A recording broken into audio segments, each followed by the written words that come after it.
Cool.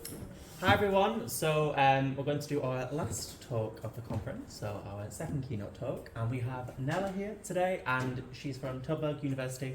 I don't have a personal blurb other than that, but today she'll be talking about seriously asking silly questions about video games. So you have up to an hour. Thank you. There you go. Thank you for the introduction, and thank you for inviting me as well. It's very nice to be here and be able to present my silly research on silly questions. And I should note here, this is not just me saying, haha, I'm so silly, I'm gonna ask silly questions. Silly questions is actually a technical term. It is used in a very particular way within philosophy of fiction, and I will be talking about those silly questions. So before I start, I guess I will introduce a bit what I try to do in my research. So I tend to do philosophy about video games, but also a bit of philosophy through video games, and also a bit of playful philosophy. And I think this kind of falls within all three categories. So as I will be talking about philosophy of fiction, it might be also useful to say that I am very interested in unconventional kinds of fiction. I like weird fictions, like where you don't really know what is fictionally true or what is not, or how you should interpret things. I like unintentional fiction. Nathan has already talked about it a bit, like where the designer or the author doesn't want to make something fictional, but somehow it does become fictional in the work. I like obscure fiction, where you really have to look for clues about what is happening within the fiction, and implicit fiction, where the fictional events are merely implied by stuff that actually explicitly is described within the work. So this is kind of what I'll be talking about. Unconventional fiction, and more precisely, silly questions about unconventional fiction. I've been using the word fiction a lot. I think it's useful to just also specify what I mean when I say fiction. So when is something fictional? When is something fictionally true? That seems to be a weird thing to say anyway. And I want to use Franz Kafka's Die Verwandlung, or The Metamorphosis, as an example. This is a work of fiction, obviously, and when you read this work, a lot of things become fictionally true. And you can find out by reading the book that, for example, there is a man named Gregor Samsa.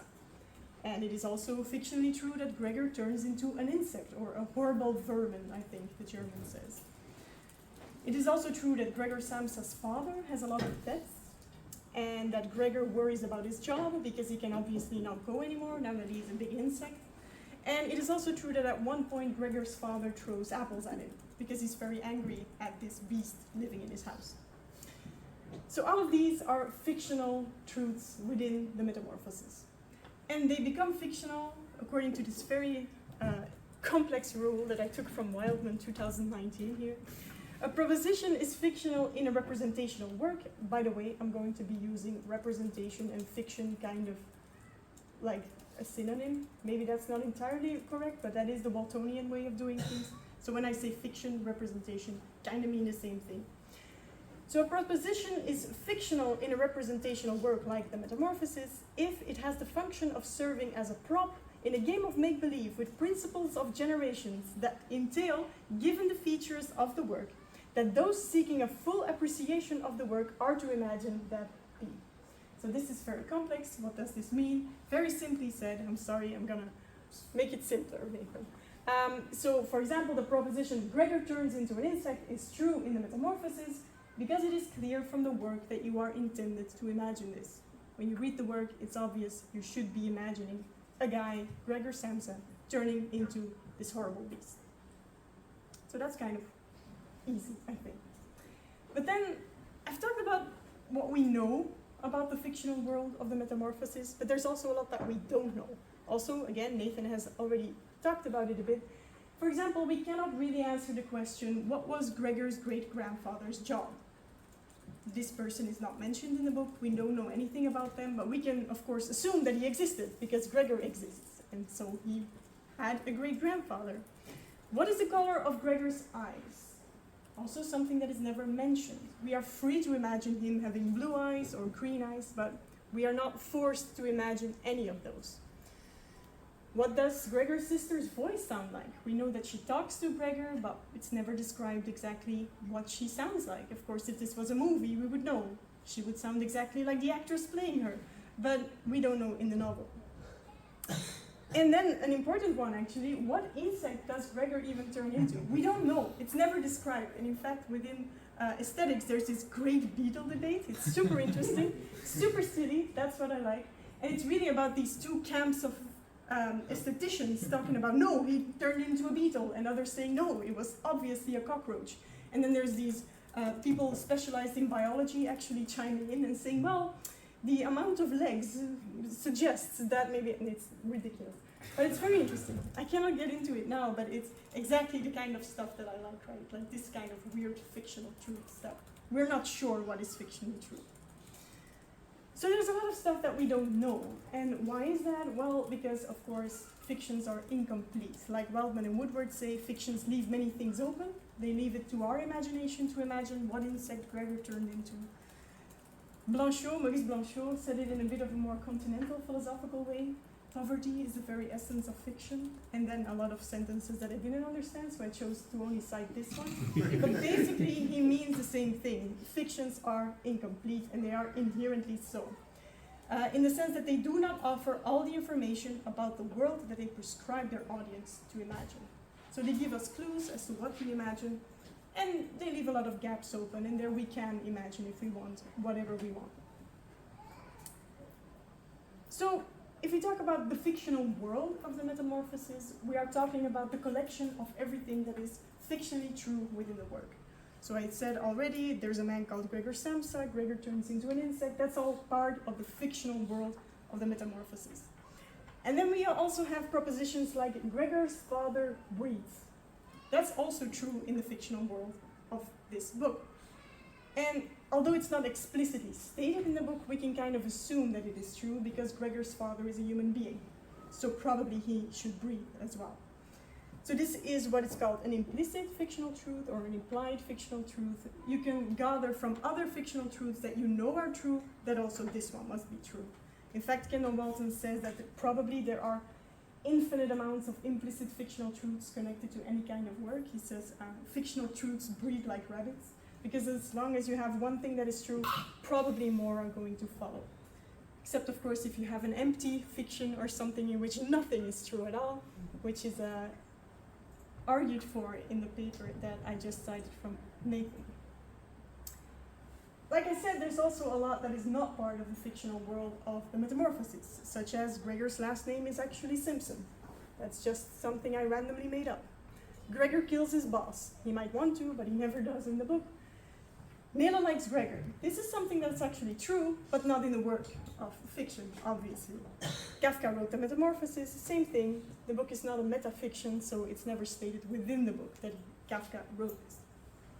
Gregor's eyes are blue, or Gregor's eyes aren't blue. Again, this is a case of incompleteness. We just don't know which one of these is true.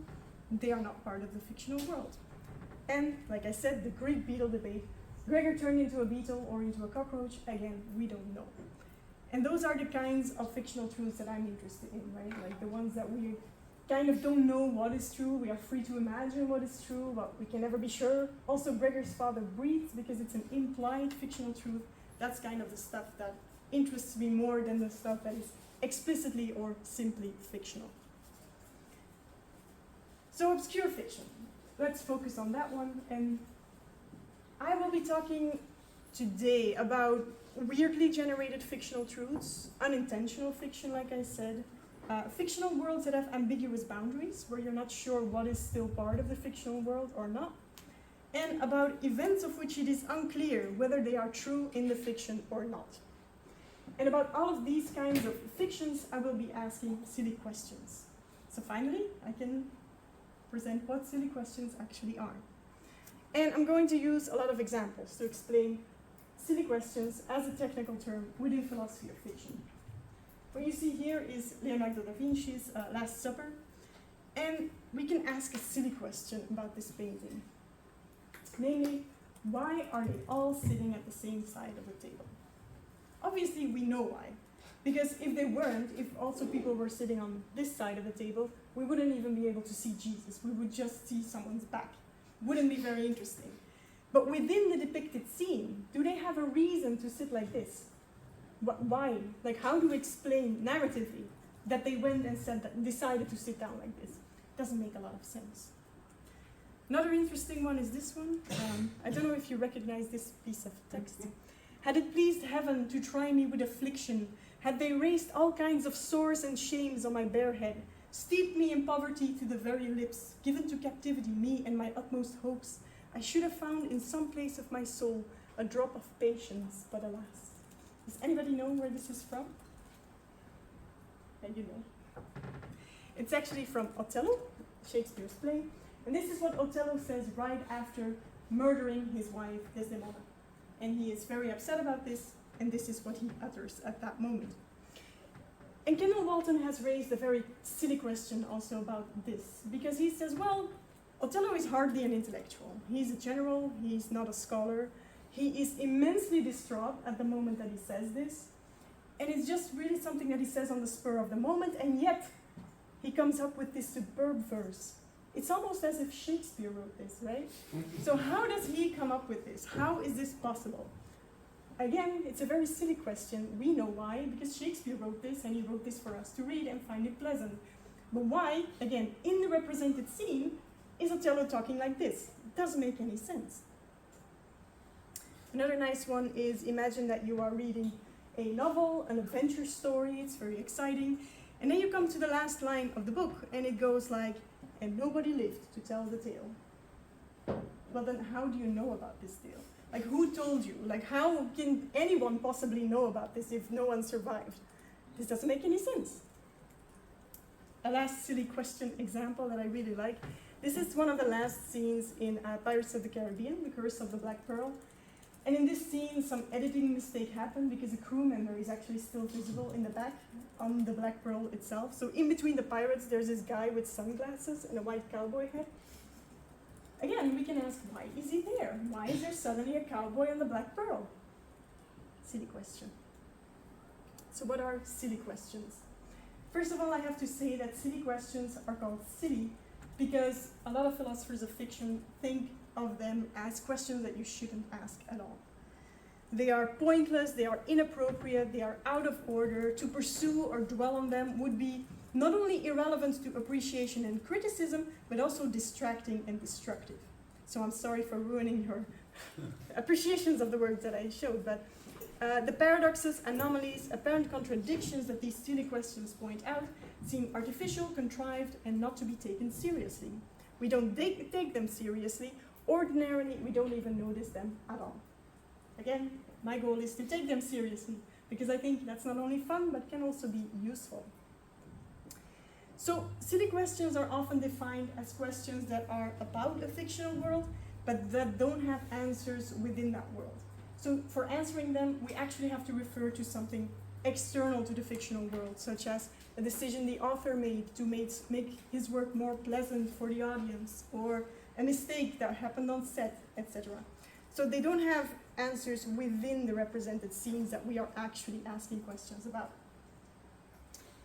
Walton also says in his book, declaring a question to be silly does not answer it. It is an excuse, however legitimate, for not answering it. And I think that's lame. I think we should try to answer them, because that's where the fun is at. So why am I so obsessed? Why am I focusing on silly questions? Well, first of all, I do believe they have theoretical value. I think silly questions have actually propelled philosophy of fiction forward. Because remember Walton, who just said we shouldn't pay attention to them at all? Well, Walton is the guy who in 1990 came up with a very elaborate theory of fiction and how we appreciate fiction and how we use imagination when appreciating fiction. And then in one paper, I think it was in 2010, he suddenly came up with this very silly question that ruined his entire theory, and he actually had to acknowledge it. So I'm going to give you the question that he was very worried about. He actually, in the article, shows this picture of a pterosaur. I think it's a pterodactyl or something, I don't know. And he says, well, if we look at this picture, what I have said in my theory is that if you look at this representation of a dinosaur, you have to imagine seeing a dinosaur. That was basically his fiction theory. But then we have a problem, because then this silly question pops up. How can we imagine seeing a pterosaur and at the same time imagine this pterosaur to be an animal that was never seen by human beings? Because dinosaurs and human beings didn't live at the same time. So Walton got very, very worried about this and actually wrote an entire article in which he reconsiders fictionality and imagination based on what is obviously a silly question. It's not part of the fiction that we are there looking at the thing, but it was according to his theory, so this silly question popped up. So I do think that a lot of silly questions, not only this one, maybe especially not this one, have a lot of theoretical value when thinking about fiction and imagination. Secondly, I think there's a lot of folk interest in silly questions. I think actually silly questions are everywhere if you look at appreciations of fictional series, fictional books, etc. on the internet. In fact, I think they are a very important part of how people appreciate and receive certain works of fiction. Just to give an example, this is a very famous GIF because at one point in Lord of the Rings, one of the orcs spots one of the hobbits and he says, "Oh, looks like meat back on the menu, boys," because they're gonna eat the hobbits. And this triggered a lot of people to ask, like, how does an orc know the word menu? Do orcs have restaurants? Do they actually have this entire culture that we don't know about? Like, why is he using this word? It's a very silly question, but it's very interesting, I think, and fun to think about. And you have a lot of these, right? Like, you have people asking, like, why is a 10-year-old allowed to roam around the world with just a rat to protect him? And then there's this entire theory about Ash in the first episode actually going into a coma, which is never shown to us. And it's really a well-supported theory, because in the first episode, Ash spots a particular Pokemon, Oho, which is like the bringer of bad news, and that would be a sign that Ash actually got hit in the head later in the episode, and he dreamt that he went on, but he actually is in the hospital for the entire series.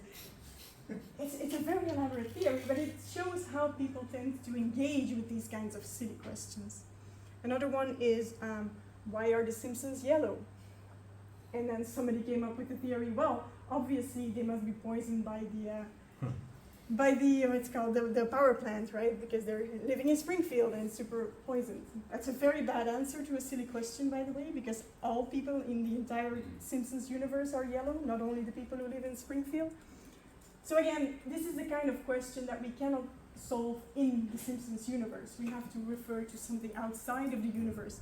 In fact, it's just as simple as the creators of The Simpsons wanted their cartoon characters to pop out, so that if people were going through the channels, they would stop and look at her, why they're yellow. That's the entire reason to ask why they are yellow.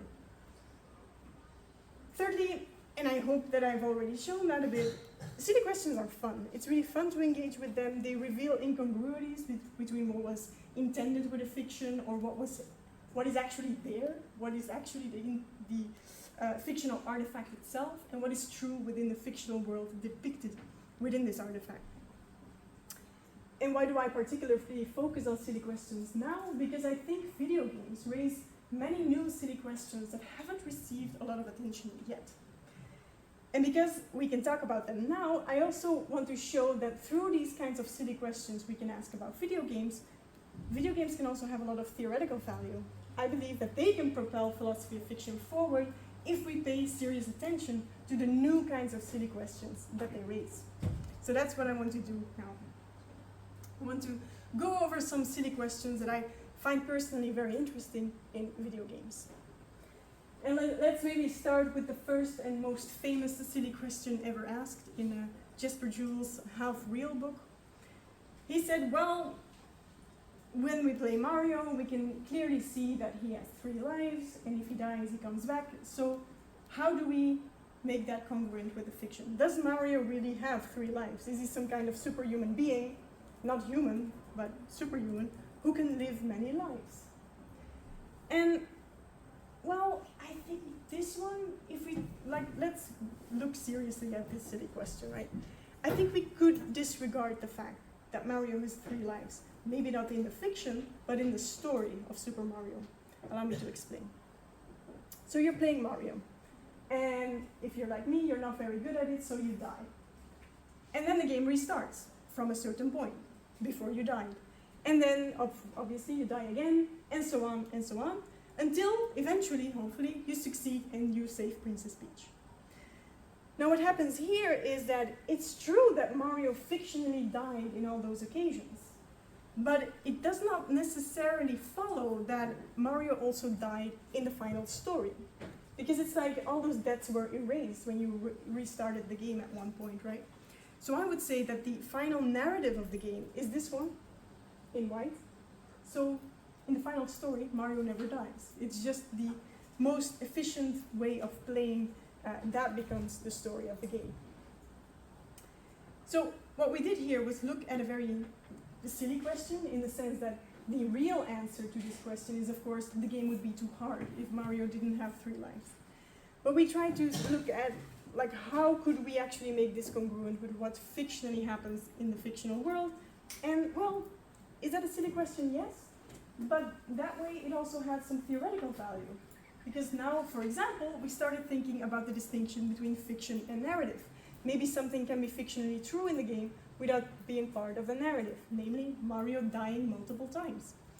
So maybe from this silly question we could conclude that not everything that fictionally happens in a game is also part of a game or the playthrough narrative of the game. So that's one way of engaging with silly questions seriously, right?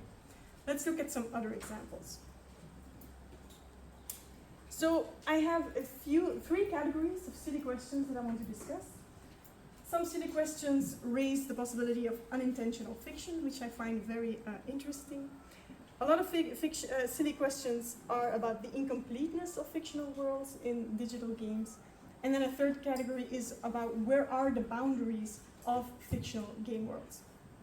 So let's start with the possibility of unintentional fiction. So first I have to say, unintentional fiction is a very contradictory idea. Because, like I said, a certain proposition is fictional in a work if this work communicates the intention that you imagine this proposition to be true. And vice versa. This also means that if a work gives the impression that a certain proposition was not intended for you to be imagined, then probably it is not fictional at all. And we saw an example of this, right?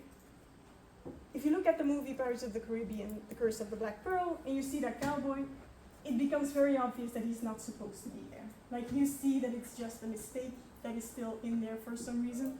So from that you gather, oh, it's unintentional that he's there, so probably it's not part of the narrative. It's not part of the fiction that I should imagine.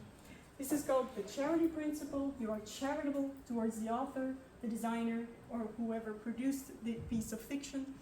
You are charitable by ignoring their mistakes, ignoring what was not intended. Another example of the charity principle, in one of the first versions of the first Harry Potter book, there's a list of what Hogwarts students need when they go to Hogwarts, and accidentally one wand is mentioned twice. It was a mistake that was later edited out. But again, you can see when reading that it's probably not intended to be this way. It's probably not intended for everyone to have 2 wands when they go to Hogwarts, because they don't, the characters. So again, you should probably ignore this because it's just a mistake. But now take this one, a video game example. So here you see one of the first versions of Red Dead Redemption. And what happens here is very interesting. Oh, it's a bit shocking, but what you see there is a flying cowboy. It's actually the model of a human being that accidentally got coupled with bird behavior. He gets scared, flies away. You see another one flying in the distance. I love this glitch. And that's what it is, right? It's a glitch. So it is, like the other ones, an unintentional mistake that just kind of happened in this work of fiction. But what we can ask now is, are there flying cowboys in this version of the Wild West? That seems to be a very valid silly question to me. Because these kinds of manimals, was what they were called later on the internet, are in some way acknowledged within the fiction, because the avatar can see them. Sometimes the avatar is attacked by cougar men. They are very dangerous and creepy. You can also shoot the animals if you choose to do so. And then it's obvious that at least one fictional character within the fictional world is acknowledging the existence of these mistakes, these manimals, because they are interacting with them. So what I and Nathan actually suggested in one of our papers on glitches is that what you have here is a generative glitch. Something becomes fictional, a fictional truth is generated within the work without there being any intent on part of the author. They didn't mean for this to happen, but it happened anyway. So a lot of people didn't like that because they are very defensive about their intentional definition of fiction. And some people actually told us, like, well, these manimals are just fictional because the code makes them so. The intent that you should look at is found in the code. And if you read the code, you would see see that the Manimals would follow, because actually the code was changed later in a patch to not have these Manimals appear again. So in this version of the game, where the code was not yet patched, the Manimals just are fiction. Why? Because they were intended to be fictional by the code of the game. Okay, I did not like that counter argument, but still, I started thinking, so can there be a case where there is truly an intentional fiction, where not even the code supports what is fictionally happening in the game? And actually I found one. I don't know if you know this one. This is a speedrunner playing Super Mario 64, and at one point something really weird happens. They just jump and suddenly they teleport way up above in the top of the level, suddenly. Like it's super high. Mario can't jump that high. So what happened here? Well, this is the particularly silly part of my talk. Don't know if you know about cosmic rays. So apparently Earth is constantly being hit by cosmic energy rays from space. Don't know quite how that works, but I do know that what probably happened to the speedrunner while he was playing Super Mario 64 is that his console was hit by a cosmic ray in a very specific spot. And what happened is a bit flip happened. It's called a single event upset. The cosmic ray actually hit one of the bits in the code and switched it from a 0 to a 1. And that's what made Mario go up suddenly in an impossible way. So here you see it again. This is where the bit flip happens and Mario flies up. So, very silly question. Did Mario jump very high? Why did he jump very high? Again, the real answer refers to cosmic rays. It's something that's definitely external to the game. But what if we want to answer this within the fiction? What if we want to make the fiction make sense? Did Mario jump very high? Well, obviously it happened, right? We saw it happen. At one point Mario was there, and then he jumped up high in the sky. So it seems like something that obviously happened within the fiction. But there was no design intent. Mario was not designed to be able to do this. There was not even player intent. The player playing this game didn't even know that this kind of thing was possible. And it's also not possible or represented by the code that Mario can do this. In fact, if you look at the code, it is impossible for Mario to do this. Only when a cosmic ray flips a bit, this is possible. But it seems to be still fictionally true that Mario jumped very high. So maybe what this silly question can show us is that an event within a game can become fictionally true purely by accident, without any intention underlying it.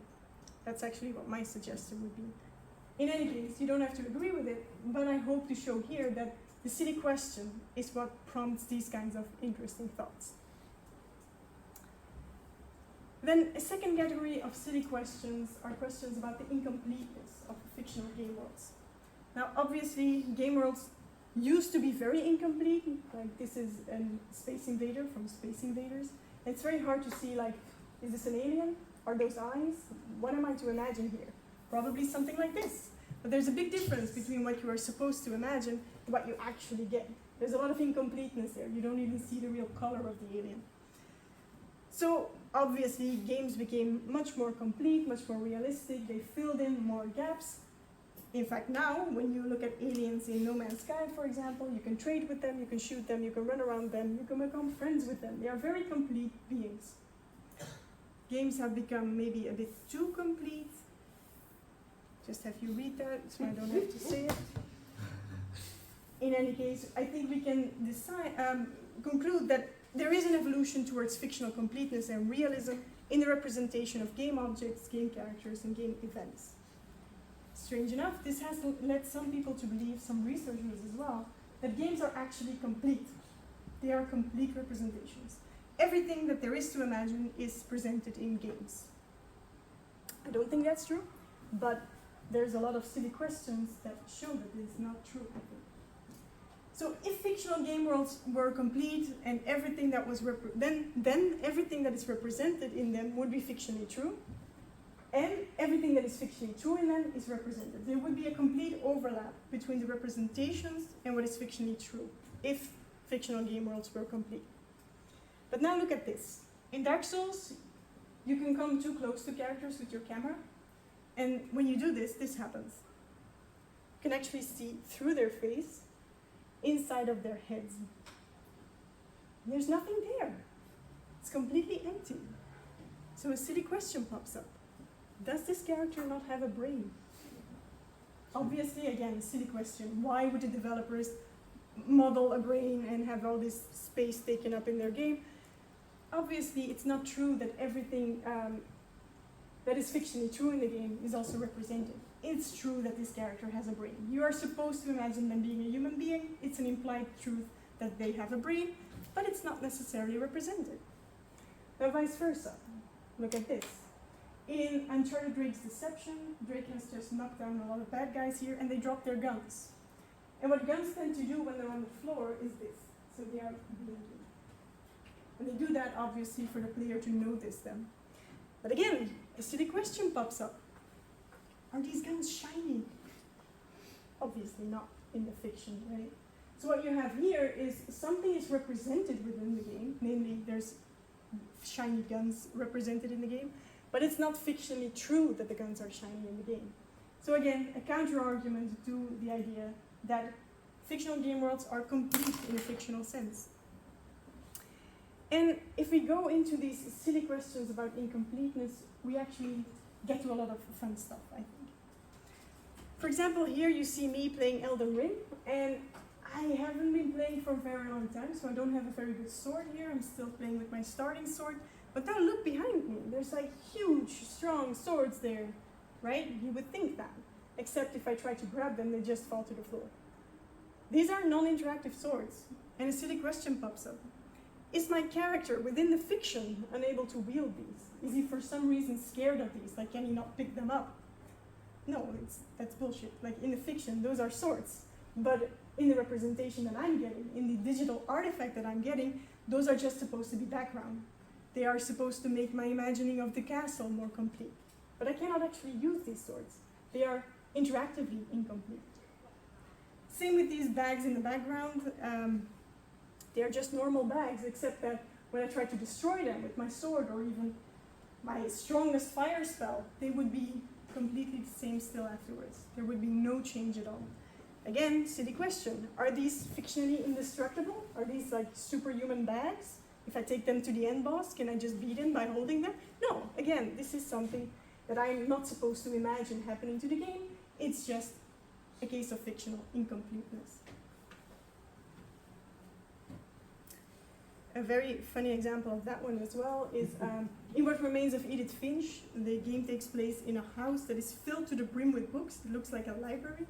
But if you look at the books from up close, then you will see this. So here you see two shelves of books, and they have the exact same row of book twice, for whatever reason. And again, silly question pops up.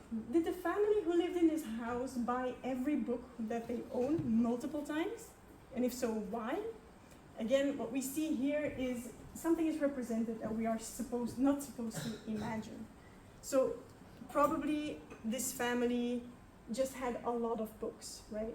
And what our avatar is seeing in this case is not very clear. Like, are they seeing the exact same books? No, but what then are they seeing? Probably just a lot of books. This is what you could do in a novel, right? The family had a lot of books, and you don't need to specify which books they are. In a game, you cannot do the same thing because you have to show everything. But then also that takes up a lot of space, so you just use the same assets a couple of times because it's easier. So what we have here is, I think, an interesting new case of fictional incompleteness, where what books are actually there is left up to your imagination. Not these ones, but imagine some books. A third category of silly questions about video games that I find interesting are silly questions that are targeted at where the boundaries of game worlds are. I've been looking at a lot of YouTube videos by limit breakers. I don't know if you know them. They investigate from software games. And they make very funny videos like, is it possible to live in lava in Dark Souls 3? And that's really a very funny video because they found out something very particular about a very specific lava pool in Dark Souls 3. Normally, when you stand in a lava pool in Dark Souls, you obviously die. Like, that's the point of lava pools, basically. But this one pool, limit breakers investigated, does damage in a very particular way. So limit breakers discovered that this pool actually does directional damage. So it means that the lava pool does damage to your character by kind of firing invisible arrows at you constantly, and that's what saps away your HP. So they also discovered that if you simply hold a shield in the right direction, you can survive. Like, you can stand knee deep in lava and still survive because you are holding a shield against these invisible arrows. So this, again, raises a silly question. Is it fictionally possible to live in lava in Dark Souls 3? And why is it? I mean, yes, it is, but should we imagine this to be the case? What is questioned here is where exactly is the boundary of the fictional world? Should we take this to be a fictional thing that is true in the fictional world, or just a kind of consequence of the mechanics and designer laziness that we should ignore? So again, very interesting kinds of silly questions, limit breakers, very nice videos. Another silly question about boundaries of fictional worlds can be found in this game that I used to play as a child. It had about 40 levels in which you have to try to get your character to the yellow door. Loader Larry. Super game. This level right here, though, was incredibly frustrating because obviously you have the fictional world you have to work in. That's where you need to collect the objects and get to the yellow door. And then you have a lot of interface where you can just start the puzzle over when you make a mistake and so on. This particular level, however, was kind of deceptive in the sense that I'm going to spoil the solution. In the sense that the solution was this. You actually had to leave the level that you thought was the fictional world in which your character could move, to then go up the ladder outside of the level and reach the door from above. So what your character is doing here is using a part of what you thought to be the interface, what you thought to be outside of the boundaries of the fictional world you could move in, to actually get to the fictional solution within the fictional game world. So very silly question is, what does the avatar see? Does he see the interface? Does he just see this line? Or does he see everything? Like, can he also see that I can quit the game? What does he exactly see? We can't really tell. Another very fascinating, silly question can be asked about one of the endings of Sekiro. This is a bad ending, and in this ending, you see this character putting something next to the camera. It makes a kind of squishy noise when he puts it down. But the game ends soon after, and you actually never find out what it is that he is holding. It's very mysterious, and of course, the YouTube investigators tried to figure out what the object was, and they broke the camera within the game. It was actually Zully the Witch and Lance McDonald who found out what this object was around the same time. And this is a video by Lance. And so breaking the camera, you can actually focus on the object that this character has in his hand. You can see where he places it next to the body of a character you just killed. Very brutal stuff. And when we actually focus on the object, you can see that it is the head of another character, namely Genichiro. And that is pretty crucial information, because without seeing the head, nobody ever knew that Genichiro even died within this ending of the game. That was just not said, it was not clear. But by breaking the camera, you can find out that he dies.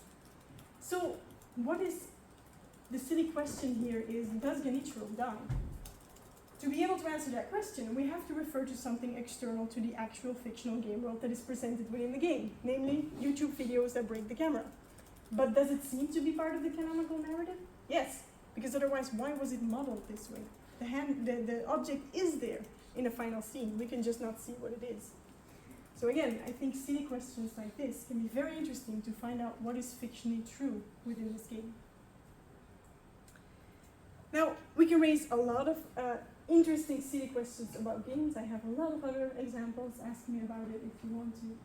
But in this last part of my presentation, I also want to focus on some games that raise silly questions themselves, because we've seen a lot of examples of players raising silly questions, but sometimes it's the game itself that kind of focuses our attention on silly questions. And they do this for comic effect, or to invite reflection in players. And I want to give some examples of both. So games can raise silly questions themselves for comic effect. One of my favorite examples is this one. It's from The Secret of Monkey Island. And this was a very infamous puzzle where you are underwater, you are actually suffocating, you have a limited time to solve this puzzle, and you are tied to a very big and heavy golden idol, so you cannot just swim upwards. Does anybody know how this puzzle was solved? It's very silly. So it actually kind of, yes, it actually is the game asking a silly question about a typical game convention. Because the solution to this puzzle is the following.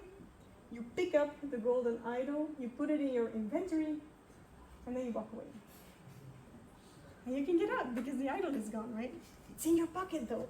But yeah, so this actually pokes fun at this typical video game convention where you can just pick up ladders or whatever and put them in whatever your inventory is, a backpack that is infinite in content or something. So here, of course, the silly question, how is this possible, is raised by the game to have this kind of comic effect.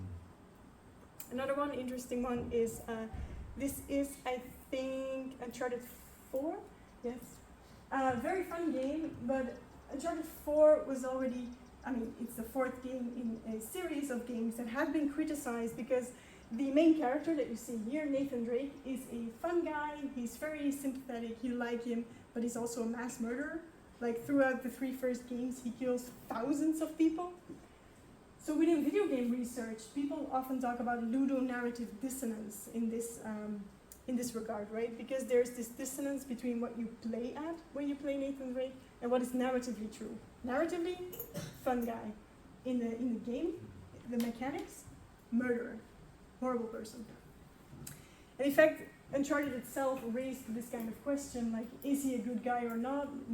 Which way are you going to answer this? By referring to the external game mechanics or within the fictional world? By having this particular trophy pop up while you're playing Uncharted 4. In fact, upon killing your 1000th enemy in Uncharted 4, you get a trophy called Ludonarrative Dissonance, which I think is very well done. So again, it's of course very comical because you get it, like this is silly, like what am I doing? Why do I like this guy even? So these are examples where a comic effect is raised by these kinds of silly questions that games raise, but very often silly questions raised by games also invite reflection. And I think it's often the comic ones that also invite reflection. I don't think necessarily those are two categories. A very nice example of an artwork that raises reflection in this way is René Magritte, The Treachery of Images. I always like this very much because it shows you in a pipe, basically. Everybody would say this is a pipe. And then it says, this is not a pipe. Of course not, René Magritte says, because you cannot smoke it, you cannot hold it. It's just an image, like it's not a pipe. Obviously what he's referring to here is that it's just a fictional pipe. And I was very inspired by this example and how it raises reflection in this way on the way we appreciate fictions. And I started thinking, well, what if the pipe is not an image? What if it is a virtual object? What if we can actually turn it around and grab it in a VR world? What if we could actually smoke it? Would that make it a pipe? Would that make it more real of a pipe than René Magritte's pipe? So I decided, together with a team of the Institute of Digital Games in Malta, to make a game that raises exactly this question. Not about pipes, that was a bit weird to make a game about pipes, but about doors. And so the last part of my presentation is just going to be some shameless promotion of the game that I made. So the game Doors takes place in a hotel called The Doors Inn, and you play as a philosopher. And you have to start the game by opening the first door.